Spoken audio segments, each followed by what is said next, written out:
estamos otra vez de regreso para terminar este estudio que comenzamos en nuestra última sesión. Estamos comparando tres cosas. Número uno, la perspectiva de las últimas tres plagas en Apocalipsis el capítulo 16. En segundo lugar, la historia del Éxodo en Éxodo 14 y 15. Y luego lo que dice el Espíritu de Profecía sobre este mismo periodo de las últimas tres plagas.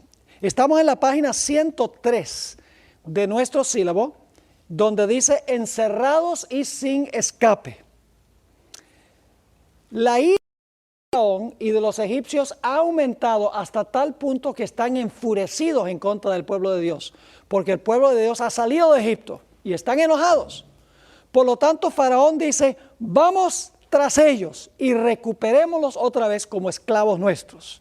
Es decir, está furioso el gran dragón por todas las calamidades que han caído sobre Egipto y porque ha perdido su apoyo, ha perdido sus gentes. Y ahora el pueblo de Dios que ha salido de Egipto se encuentra a orillas del Mar Rojo y se encuentran atrapados. Vamos a leer en Éxodo 14, 5 al 9, las intenciones de Faraón.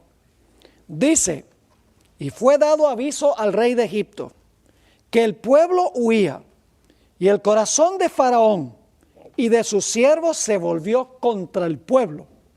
Y dijeron, ¿cómo hemos hecho esto de haber dejado ir a Israel? El pueblo de Dios había salido de Egipto.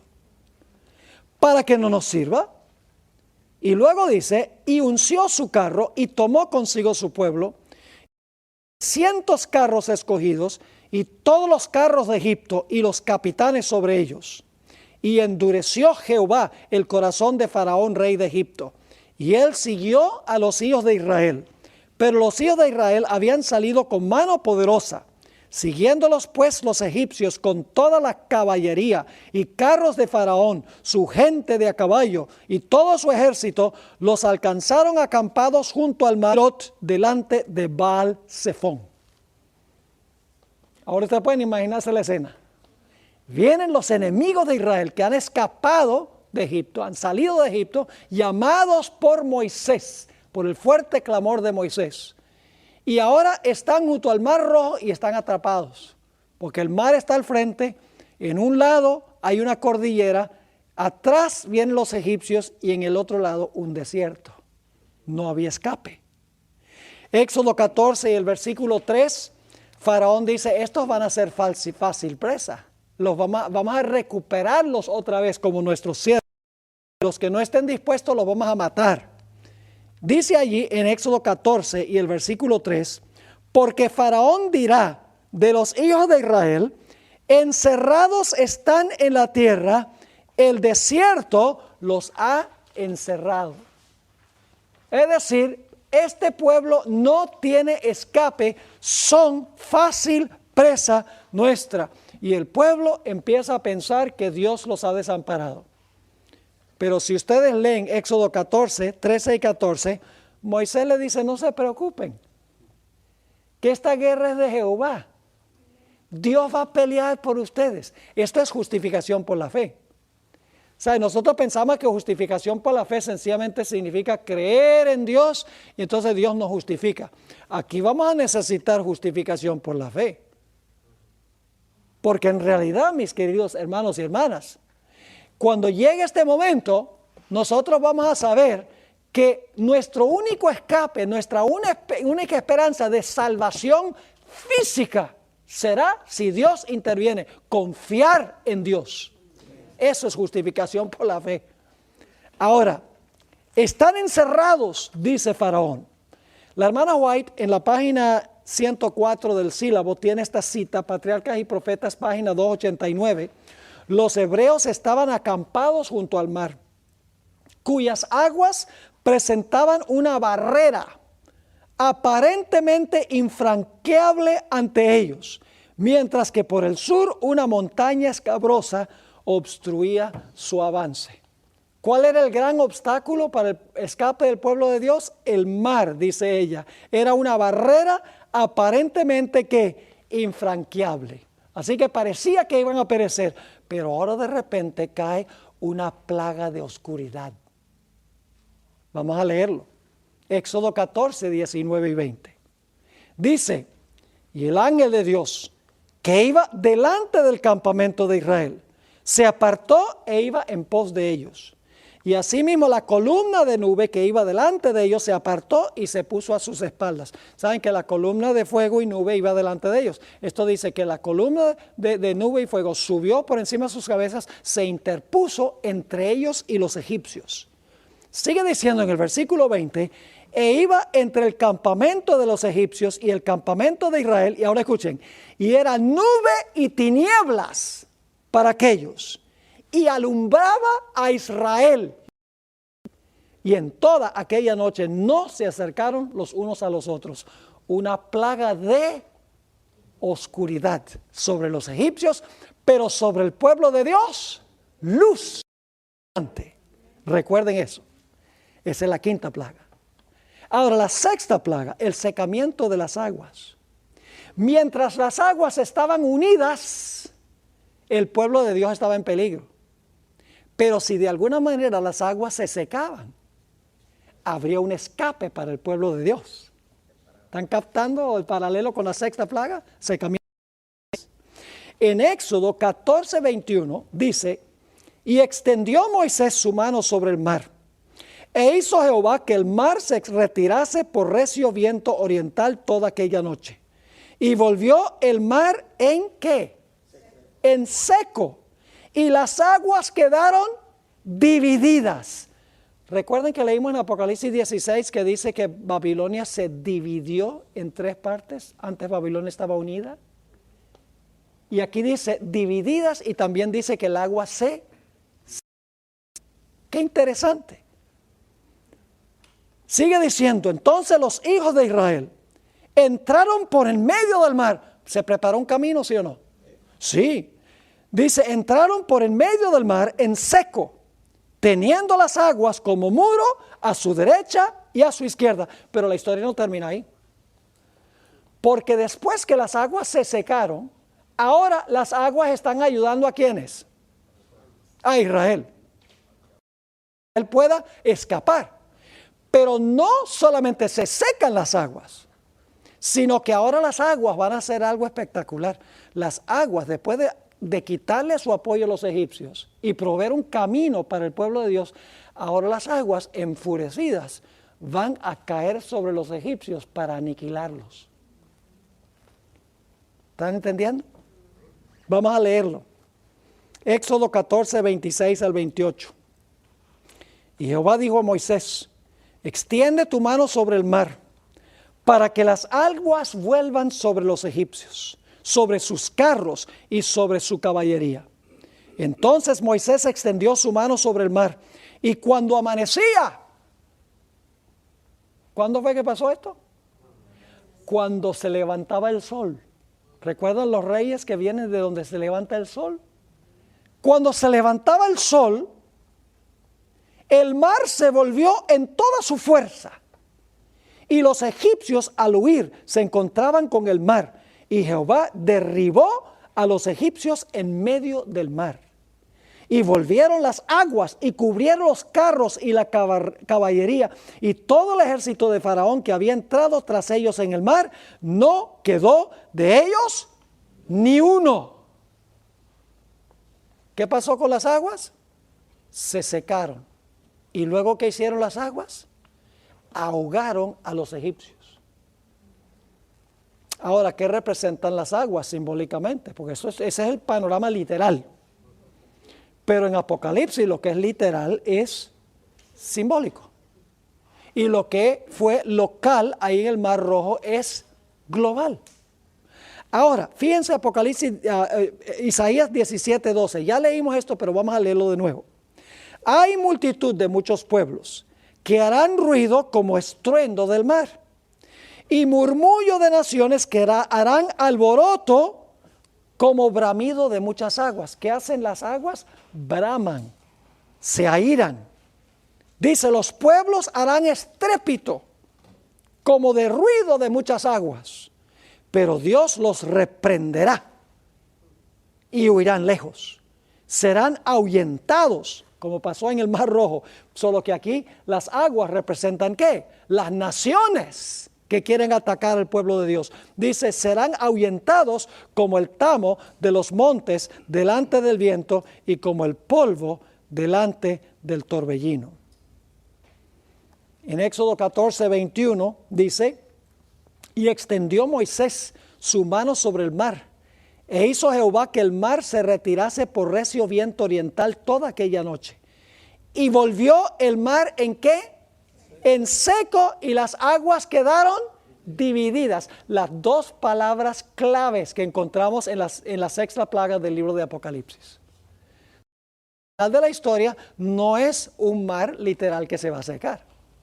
No son aguas literales que se van a lanzar en contra de los enemigos del pueblo de Dios. Lo que sucede es que las muchedumbres que han apoyado a Babilonia le van a quitar su apoyo. Y luego esas mismas aguas que le quitan su apoyo a los impíos que querían acabar con el pueblo de Dios, esas mismas aguas se van a levantar para acabar con los que querían acabar con el pueblo de Dios. Ahora, sigamos esto, porque esto se va a volver bien interesante. En Patriarcas y Profetas, páginas 291 y 292, la sierva de Dios personifica casi las aguas que ahogaron a los egipcios. Dice allí, la confusión y la consternación se apoderaron de los egipcios. En medio de la ira de los elementos, en la cual oyeron la voz de un Dios airado. ¿En la cual oyeron qué? La voz de un Dios airado. Trataron de desandar su camino y huir hacia la orilla que habían dejado. Pero Moisés extendió su vara y las aguas amontonadas, ahora casi se personifican las aguas, silbando y bramando, hambrientas de su presa, se precipitaron. Lamentablemente en español la traducción no es la mejor. En inglés la palabra precipitaron es la palabra rush. ¿Y saben lo que hace, lo que significa la palabra rush? Son las aguas, cuando un río está crecido, las aguas hacen rush. Es decir, la terminología que usa la hermana White aquí, que se traduce al español precipitaron, se pierde la connotación de aguas. Pero aquí dice que las aguas silbando, bramando, hambrientas de su presa, se precipitaron sobre ellos y tragaron al ejército egipcio en sus negras profundidades. Las aguas se secaron y luego se lanzaron en contra de sus enemigos. Esa es la sexta plaga. Oscuridad, secan las aguas, luego las aguas ahogan al pueblo de Dios y ahora viene la séptima plaga. Y ustedes dicen, ¿dónde está la séptima plaga? A orillas del Mar Rojo. ¿Recuerdan lo que sucedió en la séptima plaga? Hubo un terremoto, relámpagos, truenos, la voz de Dios. Necesitamos ir al Salmo 77 para ver qué pasó en el Mar Rojo cuando las aguas se secaron y las aguas se lanzaron contra los egipcios. Salmo 77 y el versículo 16 al 20. Está hablando de lo que pasó a orillas del Mar Rojo. Te vieron las aguas, oh Dios. Las aguas te vieron y temieron. Casi personifica las aguas, ¿no? Los abismos también se estremecieron. Las nubes echaron inundaciones de aguas. ¿Hubo gran precipitación en la séptima plaga que vimos en Apocalipsis? ¿Cómo no? Dice, las nubes echaron inundaciones de aguas, tronaron los cielos y discurrieron tus rayos. ¿Hay truenos y relámpagos, sí o no? Claro, las nubes echaron precipitación, ¿cómo no? Dice, la voz de tu trueno, la voz de Dios es la que suena como un trueno. Pueden ver eso en Juan, el capítulo 12. Dice, la voz de tu trueno estaba en el torbellino, tus relámpagos alumbraron el mundo, se estremeció y tembló la tierra. Y ustedes dicen, ¿y esto a qué evento se refiere? ¿A qué momento? Sigamos leyendo. En el mar fue tu camino. ¿Recuerdan la palabra camino? Preparar un camino. En el mar fue tu camino y tus sendas en las muchas aguas y tus pisadas no fueron conocidas. condujiste a tu pueblo como ovejas por mano de Moisés y Aarón. Esto está describiendo lo que pasó a orillas del Mar Rojo. Lo mismo que la séptima plaga, la voz de Dios como un relámpagos, truenos, voces, un terremoto gigantesco, precipitación torrencial del cielo. Lo que leímos en cuanto a la séptima plaga está aquí en el Salmo 77. ¿Saben algo interesante? Que entre los egipcios imperó un pánico. Vamos a leer Éxodo 14, 23 al 25. ¿Están viendo los paralelos? Éxodo 14, 23 al 25. Y siguiéndolos los egipcios, entraron tras ellos hasta la mitad del mar. Toda la caballería de Faraón, sus carros y su gente. Y aconteció a la vigilia de la mañana. Fíjense, cuando se va a levantar el sol. En Apocalipsis son los reyes que vienen de donde se levanta el sol. Dios vino a rescatar a su pueblo, aquí en el Mar Rojo.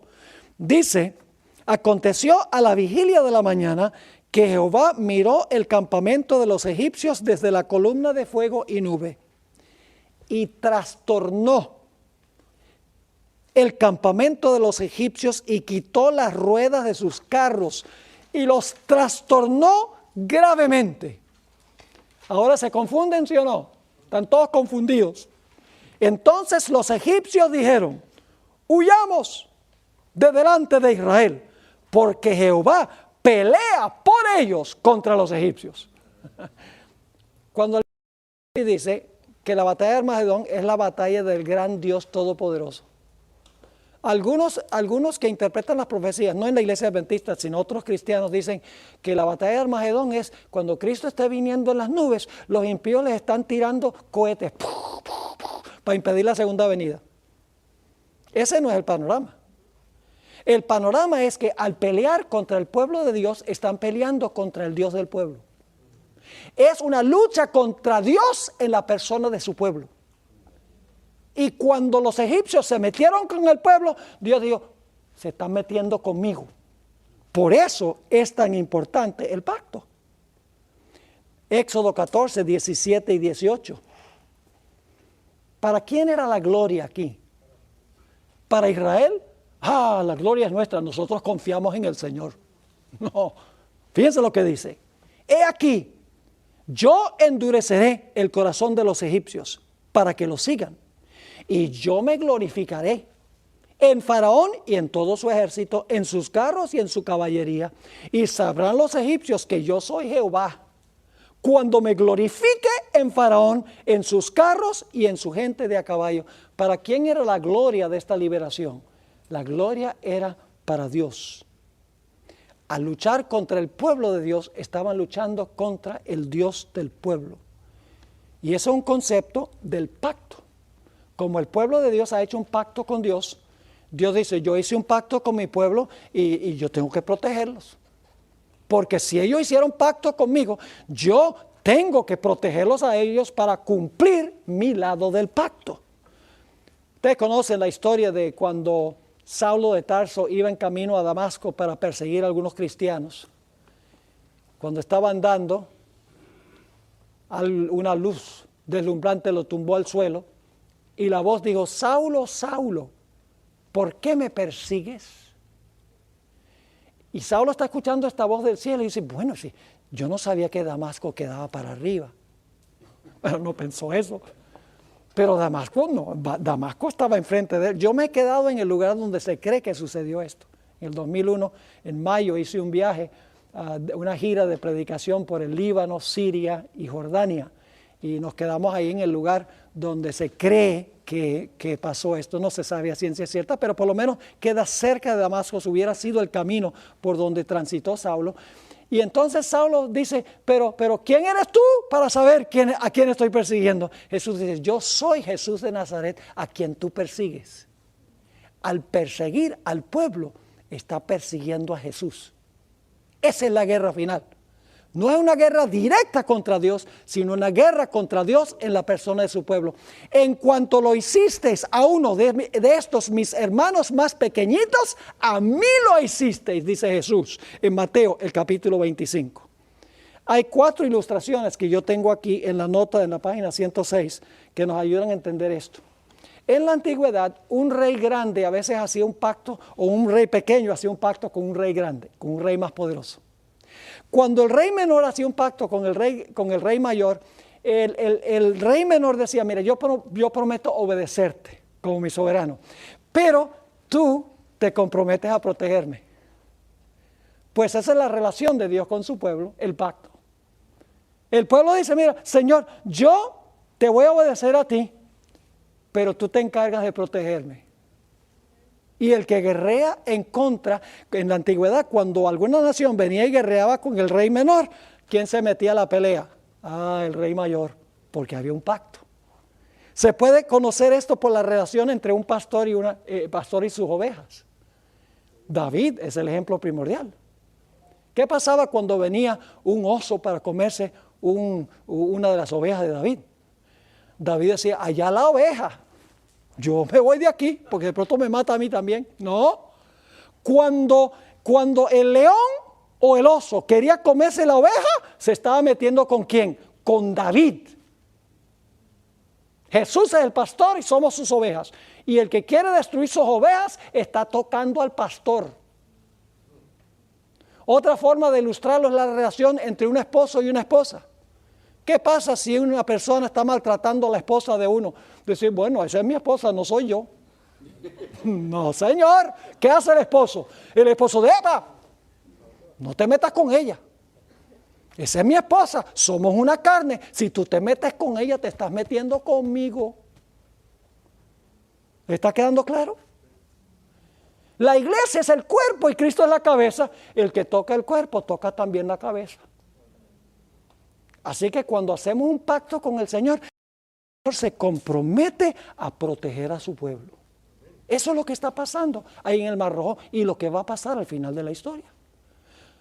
La guerra final no es directamente los impíos contra Dios, sino los impíos contra Dios en la persona de los seguidores del Señor.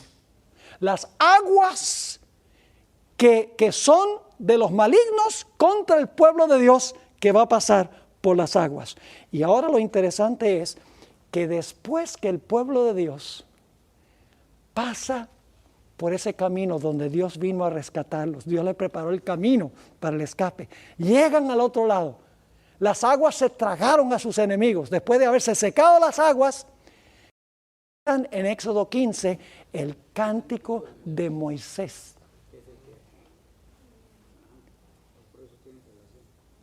Ahora me puse a pensar, cántico de Moisés y del Cordero. ¿Por qué es el cántico de Moisés y del Cordero? Lo que nos está diciendo Dios a través de Juan en Apocalipsis es, mira, si tú quieres entender lo que va a pasar al final, tienes que ver paso allá. Entiende primero todos los eventos que llevaron al cántico de Moisés y entonces vas a entender el cántico del Cordero. ¿Están entendiendo? Y Apocalipsis a veces nada más nos da claves. Por ejemplo, en las iglesias menciona la doctrina de Balaam, que está en la iglesia de la doctrina de Balaam. Bueno, cuando encontramos el nombre Balaam, ¿qué tenemos que hacer? Pues hay que ir a Números 22 al 24 y estudiar toda la historia de Balaam, porque eso nos va a explicar ese periodo de la historia. Cuando encontramos en la iglesia de Tiatira, Jezabel, esa mujer Jezabel, hay que estudiar toda la historia de Elías. Porque durante ese periodo de la iglesia de Tiatira, el dominio papal, lo que pasó en los tiempos de Elías se repitió a nivel más amplio. Esto es tipología bíblica. Esto es lo que no entiende el mundo evangélico. Por eso ellos no tienen el mensaje que tenemos nosotros como iglesia. Ahora necesitamos ir a nuestra tercera perspectiva. Dicho sea de paso, déjenme mencionar un punto final en cuanto a lo anterior.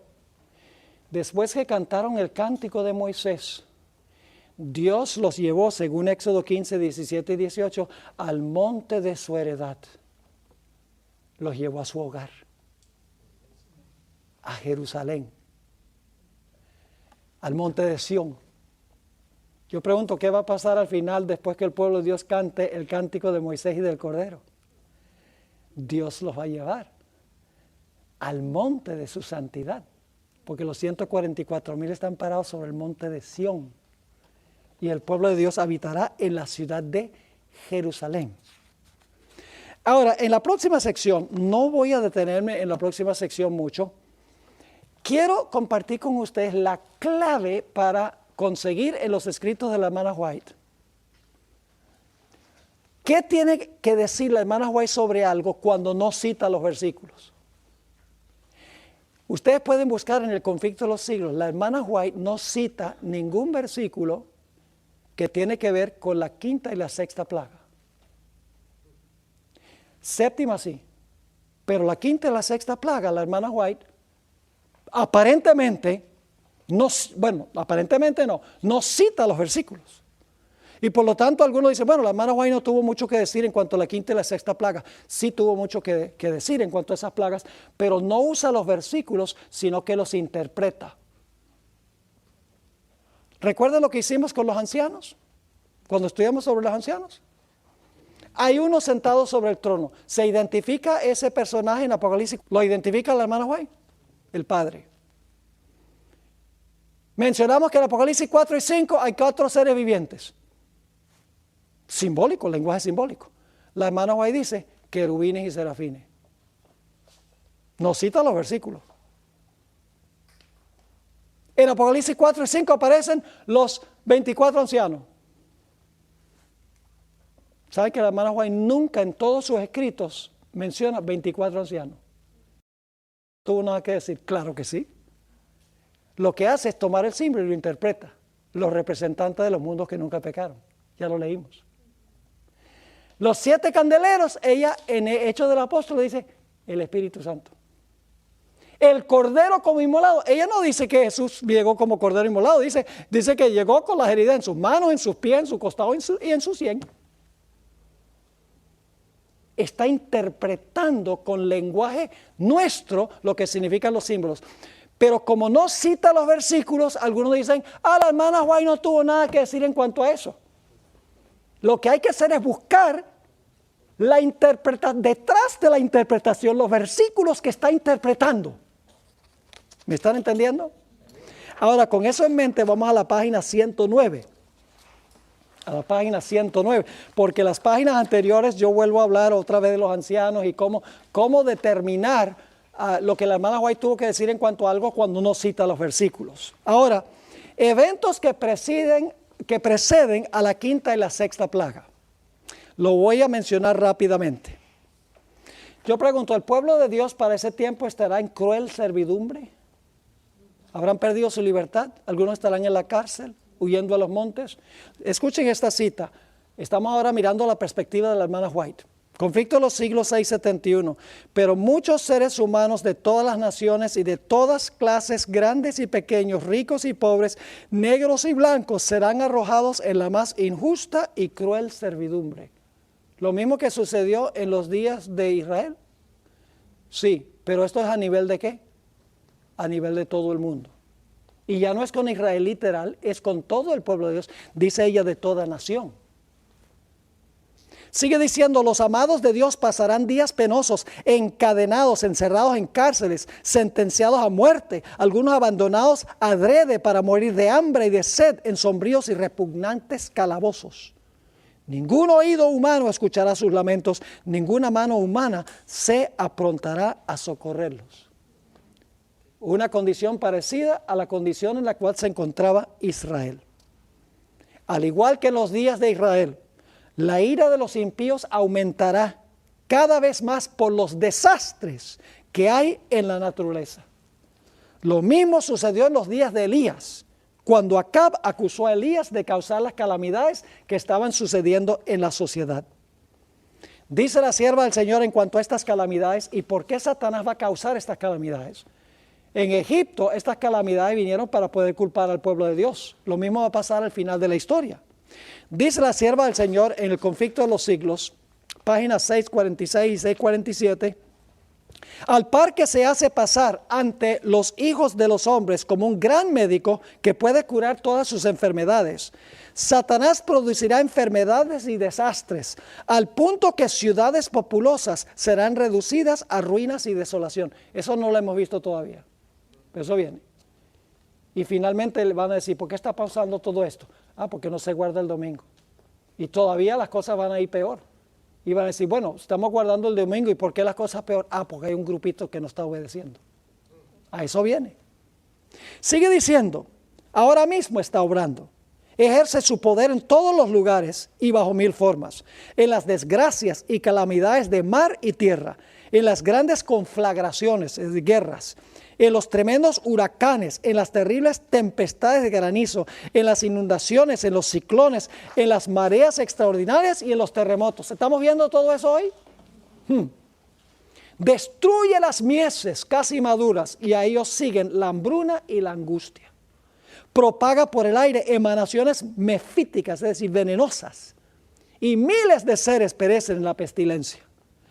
Estas plagas, fíjense que son plagas, pero no son las plagas las últimas. Estas plagas irán aumentando más y se harán más y más desastrosas. La destrucción caerá sobre hombres y animales. La tierra se pone de luto y se marchita. Desfallece la gente encumbrada de la tierra. La tierra también es profanada bajo sus habitantes, porque traspasaron la ley, cambiaron el estatuto y quebrantaron el pacto eterno. Tengo un sermón completo que prediqué hace un mes sobre esas tres frases. ¿Por qué el mundo es destruido? Por tres cosas. Traspasaron la ley, una mejor traducción es cambiaron la ley, cambiaron el estatuto singular, ese es el cambio del sábado, y quebrantaron el pacto eterno. El pacto es la ley de Dios, pero no entremos en eso ahora. Ahora, ¿cuál es el propósito de Satanás en causar estas calamidades? Termina diciendo, y luego el gran engañador persuadirá a los hombres de que son los que sirven a Dios los que causan esos males. ¿Es lo mismo que sucedió en Egipto? Igualito. Se va a dar un fuerte clamor al final de la historia diciendo, salid de ella, pueblo mío. Obviamente. Dice la sierva del Señor en el Conflicto de los Siglos, página 670, vendrán siervos de Dios con semblantes iluminados y resplandecientes de santa consagración, y se apresurarán de lugar en lugar para proclamar el mensaje celestial. Miles de voces predicarán el mensaje por toda la tierra. Se realizarán milagros, los enfermos sanarán y signos y prodigios seguirán a los creyentes, así como sucedió con Moisés. Moisés hizo el llamado, salgan de allá, pueblo de Dios, e hizo milagros. Yo pregunto, al final de la historia, ¿Satanás también va a hacer milagros, como hicieron los magos en Egipto? Dice en Conflicto de los Siglos 670, Satanás también efectuará sus falsos milagros, al punto de hacer caer fuego del cielo a la vista de los hombres. Es así como los habitantes de la tierra tendrán que decidirse en pro o en contra de la verdad. Milagro contra milagro. Había que decidir si los milagros de Moisés eran de Dios o si los de los magos eran de Dios. Yo pregunto, ¿va a haber un sellamiento al final de la historia de los que son fieles, como hubo en Egipto? Dice la sierva del Señor, Conflicto de los Siglos 663, el sábado será la gran prueba de lealtad, pues es el punto especialmente controvertido. Cuando esta piedra de toque le sea aplicada finalmente a los hombres, entonces se trazará la línea de demarcación entre los que sirven a Dios y los que no le sirven. ¿La esclavitud del pueblo de Dios va a ser peor por causa del sábado? ¿Como en Egipto? Obviamente. Sigue diciendo, mientras la observancia del falso día de reposo, el domingo, en obediencia a la ley del Estado y en oposición al cuarto mandamiento, será una declaración de obediencia a un poder que está en oposición a Dios. La observancia del verdadero día de reposo, el sábado, en obediencia a la ley de Dios, será señal evidente de lealtad al Creador. Mientras que una clase de personas, al aceptar el signo de sumisión a los poderes del mundo, recibe la marca de la bestia, la otra, por haber escogido el signo de obediencia a la autoridad divina, recibirá el sello de Dios. Todos los casos decididos. Y entonces, ¿qué va a pasar? Se va a cerrar la puerta de la gracia como pasó en Egipto. Concerniente a esto, en la página 671, dice la sierva del Señor: cuando termine el mensaje del tercer ángel, la misericordia divina no intercederá más por los habitantes culpables de la tierra. El número de sus súbditos está completo. Fíjese, el número de sus súbditos. Es una referencia a los 144,000. El reino y el señorío y la majestad de los reinos debajo de todo el cielo van a ser dados a los herederos de la salvación. Y Jesús va a reinar como Rey de reyes y Señor de señores. Y entonces empiezan a caer las plagas. Las primeras 4 van a irar a los impíos contra el pueblo de Dios. Note lo que dice Primeros Escritos 36 y 37. Ahora estamos viendo que lo que dice la Biblia lo corrobora el espíritu de profecía. Dice: vi que los 4 ángeles iban a retener los vientos mientras no estuviese hecha la obra de Jesús en el santuario. Y que entonces postreras plagas. ¿Ve? El sellamiento viene antes de las plagas, ¿verdad? Porque va a proteger al pueblo de Dios de las plagas.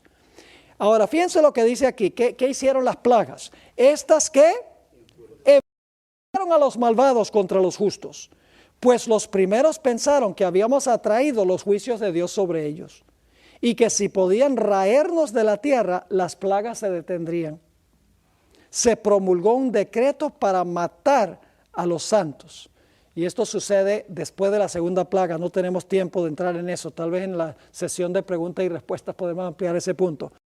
Se promulgó un decreto para matar a los santos, lo cual los hizo clamar día y noche por su libramiento. Igual que lo que pasó con Israel a orillas del Mar Rojo. Clamaron a Dios. Este fue el tiempo de la angustia de Jacob, como lo fue para Israel a orillas del Mar Rojo. Entonces todos los santos clamaron en angustia de ánimo y fueron ¿qué? Libertados por la voz de Dios. Los 144,000 triunfaron, sus rostros quedaron iluminados por la gloria de Dios. Hemos llegado al punto de la 5ª, 6ª y 7ª plaga. Ustedes pueden leer en el Conflicto de los Siglos. La hermana White tiene media página sobre las primeras 4 plagas. Comentario corto. Se encuentra en el capítulo sobre el tiempo de angustia. Es después del cierre de la puerta de la gracia.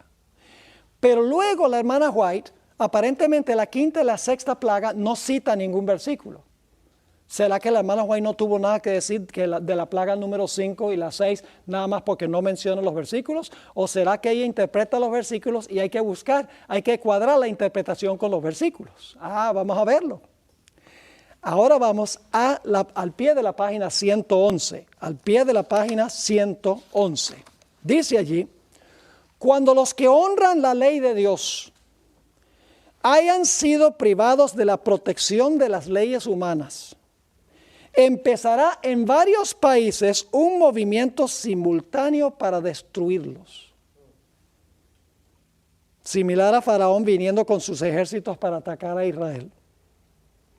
Conforme vaya acercándose el tiempo señalado en el decreto, ahí hay que mirar Apocalipsis 13:15, donde dice que hay un decreto de muerte, el libro de Esther, a donde el decreto de muerte tiene una fecha. Hay que dejar que toda la Biblia interprete este momento. Dice: conforme vaya acercándose el tiempo en el decreto, la gente, ¿las qué? Las muchedumbres, conspirará para extirpar la secta aborrecida. Se convendrá en dar una noche el golpe decisivo que reducirá completamente al silencio la voz disidente y reprensora. El pueblo de Dios, algunos en las celdas de las cárceles, otros escondidos en ignorados escondrijos de bosques y montañas, invocan aún la protección divina, como hizo Israel a orillas del Mar Rojo. Mientras que por todas partes compañías de hombres armados, ahí casi se ven los ejércitos de Faraón, instigados por legiones de ángeles malos, se disponen a emprender la obra de muerte. Ahora escuchen. Entonces, en la hora de supremo apuro, es cuando el Dios de Israel intervendrá para librar a sus escogidos. Ahora fíjense lo que viene ahora. Multitudes Esto es antes de la quinta plaga. Multitudes de hombres perversos, profiriendo gritos de triunfo, burlas e imprecaciones. Casi no puede escuchar los ejércitos de Faraón. Están a punto de arrojarse. Lamentablemente la traducción no capta. La palabra en inglés es, están a punto de rush, que es lo que hacen aguas. Están a punto de las aguas caer sobre su presa. Ahora escuchen, cuando de pronto densas tinieblas, más sombrías que la oscuridad de la noche, caen sobre la tierra. ¿Qué plaga es esa? La quinta plaga. Pero recuerda lo que pasó ahorita en el Mar Rojo, oscuridad para los enemigos, pero para el pueblo de Dios, ¿qué? Sigamos leyendo. Dice, luego un arco iris que refleja la gloria del trono de Dios se extiende de un lado a otro del cielo y parece envolver a todos los grupos en oración.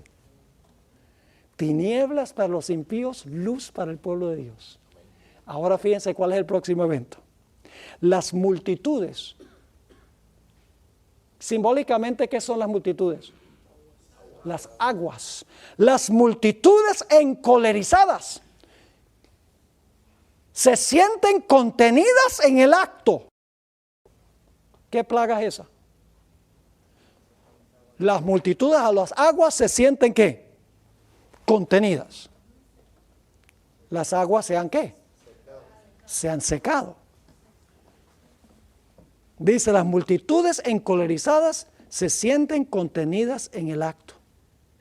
Sus gritos de burla expiran en sus labios. Olvidan el objeto de su ira sanguinaria. Con terribles presentimientos contemplan el símbolo del pacto divino y ansían ser amparadas de su deslumbradora claridad. ¿Están viendo la secuencia aquí?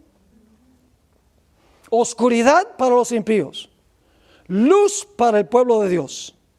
Y en ese momento, cuando caen las tinieblas, las muchedumbres que quieren ahogar al pueblo de Dios son ¿qué? Contenidas en el acto, son frenadas. Ese es el secamiento del Éufrates, cuando las muchedumbres ya no van a atacar al pueblo de Dios. La hermana White en el siguiente capítulo, que se titula La desolación de la tierra, amplía un poco más este momento. Escuchen esto. Cita Zacarías 14, que leímos. La gente ve que fueron engañados. ¿Qué son las aguas? Muchedumbres, naciones, lenguas y pueblos. La gente son las aguas. La gente ve que fueron engañados. Se acusan unos a otros de haberse mutuamente a la destrucción. Pero todos concuerdan para abrumar a los ministros con la más amarga condenación. Los pastores infieles profetizaron cosas agradables, indujeron a sus oyentes a menospreciar la ley de Dios y a perseguir a los que querían santificarla. Ahora en su desesperación, estos maestros confiesan ante el mundo su obra de engaño. Ahora escuchen, antes de eso, los líderes de Babilonia, del papado y el protestantismo apóstata, ¿cómo los miraba el pueblo? La ramera estaba sobre las aguas y las hijas y las muchedumbres. ¿Qué son estos sistemas? Pero ahora escuchen lo que va a pasar. Las multitudes, que son las aguas, ¿verdad? Las aguas sobre las cuales se sienta la ramera son multitudes, naciones, lenguas y pueblos. Dice, las multitudes se llenan de furor. Ahora, ¿qué van a hacer las aguas que se desecaron? Que fueron contenidas. ¿Ahora qué van a hacer? Se van a levantar para acabar con los que los apoyaban, con los que apoyaban antes. Las multitudes se llenan de furor. Estamos perdidos, exclaman, y vosotros sois la causa de nuestra perdición, y se vuelven contra los falsos pastores. Precisamente aquellos que más los admiraban en otros tiempos pronunciarán contra ellos las más terribles maldiciones. Las manos mismos que los coronaron con laureles se levantarán para aniquilarlos. Es decir, las espadas ya no van a atacar al pueblo de Dios. Se secaron, le retiraron su apoyo a Babilonia y ahora van a acabar con Babilonia, como las aguas en el Mar Rojo. Dice, las espadas que debían servir para destruir al pueblo de Dios se emplean ahora para matar a sus enemigos. Por todas partes hay luchas y derramamiento de sangre. Y ahora noten la cita de la hermana White. Y esta será la plaga que herirá Jehová a todos los pueblos que hayan peleado contra Jerusalén. La hermana White interpreta a Jerusalén como todo el pueblo de Dios en todo el mundo. Se les consumirán las carnes estando sobre sus pies, y los ojos se les consumirán sus cuencas, y se les consumirá la lengua en su boca, y sucederá en aquel día que habrá entre ellos una gran consternación procedente de Jehová, y trabará cada cual la mano de su prójimo, y la mano de éste se levantará contra la mano de su compañero. Zacarías 14. En la loca lucha por sus propias desenfrenadas pasiones, y debido al terrible derramamiento de la ira de Dios sin mezcla de piedad, caen los impíos habitantes de la tierra, sacerdotes, gobernantes y el pueblo en general, porque se están matando unos a otros. Las aguas se están acabando con aquellos que antes los apoyaban. Ricos y pobres, grandes y pequeños, y los muertos por Jehová en aquel día estarán tendidos de un cabo, de cabo a cabo de la tierra, no serán llorados, ni recogidos, ni enterrados. Ahora necesitamos preguntarnos si esta perspectiva está correcta, porque la hermana White no ha citado ningún versículo de la quinta o sexta plaga. Sencillamente ha dicho que hay una oscuridad, luz sobre el pueblo de Dios, las multitudes son frenadas, y luego las multitudes se lanzan en contra de los que antes querían matar al pueblo de Dios. Y luego dice que las espadas que debían matar al pueblo de Dios, matarse los unos a los otros. Pero la hermana White no cita ningún versículo de la quinta ni de la sexta plaga. Entonces la gente dice, no tuvo nada que decir. Claro que sí. Ahora vamos a encontrar que en la misma página, en la página 694, la hermana White va a citar el versículo que tiene que ver con la séptima plaga. Ahora, si la hermana White en la página 694 cita versículos que tienen que ver con la séptima plaga, ¿a dónde esperarían ustedes conseguir sus comentarios sobre la quinta y la sexta? En la página anterior. ¿Están viendo la técnica para estudiar? Cuando la hermana White no cita algún versículo. Fíjense ahora lo que dice la hermana White en la página 693, la que acabé de leer es la 693. La primera que leí es la página 693. Y luego la ampliación en el siguiente capítulo. Ahora fíjense en la página 694. En medio de los cielos conmovidos, hay un claro de gloria indescriptible, de donde baja la voz de Dios, semejante al ruido de muchas aguas, diciendo, hecho es, Apocalipsis 16, 17, la séptima plaga. Esa misma voz sacude los cielos y la tierra.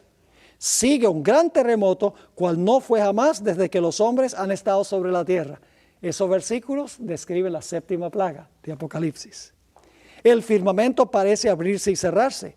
La gloria del trono de Dios parece cruzar la atmósfera. Los montes son movidos. ¿Recuerdan que los montes y las islas desaparecen? Dice, los montes son movidos como una señal, como una caña al soplo del viento. Y las rocas quebrantadas se esparcen por todos lados. Se oye un estruendo como de cercana tempestad. El mar es azotado con furor. Se oye el silbido del huracán como voz de demonios en misión de destrucción. Toda la tierra se alborota e hincha como las olas del mar. Su superficie se raja. Sus mismos fundamentos parecen ceder. Y ahora escuchen, se hunden cordilleras y desaparecen islas habitadas. Séptima plaga. Por si acaso no están convencidos todavía, los puertos marítimos que se volvieron como Sodoma por su corrupción son tragados por las enfurecidas olas. Ahora va a citar otra vez versículos que tienen que ver con la séptima plaga. La grande Babilonia vino en memoria delante de Dios para darle el cáliz del vino del furor de su ira. Versículo 19 de Apocalipsis, el capítulo 16, la séptima plaga. Y luego dice, pedrisco grande, cada piedra como del peso de un talento. Otro versículo que describe la séptima plaga. Hace su obra de destrucción. ¿Está claro? Ahora, ¿cuándo van a vivir entonces? ¿Qué van a hacer ¿qué van a hacer después que el pueblo de Dios sea libertado? ¿Qué piensan que va a hacer el pueblo de Dios cuando sean libertados, cuando venga la oscuridad sobre los malos y sobre ellos luz? Cuando las muchedumbres le quiten su apoyo a los poderes religiosos y se lancen para acabar con ellos. Y cuando vengan estos fenómenos, el granizo y el terremoto y desaparecen las islas y cordilleras, ¿qué es lo siguiente que va a hacer el pueblo de Dios? Va a cantar el cántico de Moisés y del Cordero. Y ¿saben lo que es interesante? La hermana White, poco más adelante en el conflicto de los siglos, la página 706, 707, tiene su descripción de los 144,000 que van a cantar ese himno. Entonces yo pregunto, ¿cuándo van a vivir los 144,000? ¿Cuándo es que van a vivir los 144,000? ¿Van a morir? ¿Van a pasar por el tiempo de angustia? ¿Van a vivir después del cierre de la gracia? ¿Van a pasar hambre? ¿Van a pasar sed? ¿Estarán bajo sentencia de muerte? Pero se mantendrán firmes, porque tienen un pacto con Dios. En Apocalipsis, el capítulo 15 y el versículo 2 al 4 tenemos ese himno glorioso. Dice, vi también como un mar de vidrio mezclado con fuego, y los que habían alcanzado la victoria sobre la bestia y su imagen y su marca y el número de su nombre, en pie sobre el mar de vidrio con las arpas de Dios. Y cantan el cántico de Moisés, siervo de Dios, y el cántico del Cordero, diciendo, grandes y maravillosas son tus obras, Señor Dios Todopoderoso. Justos y verdaderos son tus caminos, Rey de los santos. ¿Quién no te temerá, oh Señor, y glorificará tu nombre? Pues solo tú eres santo, por lo cual todas las naciones vendrán y te adorarán, porque tus juicios se han manifestado. Si ustedes leen el cántico de Moisés en Éxodo 15, ¡qué canto espectacular!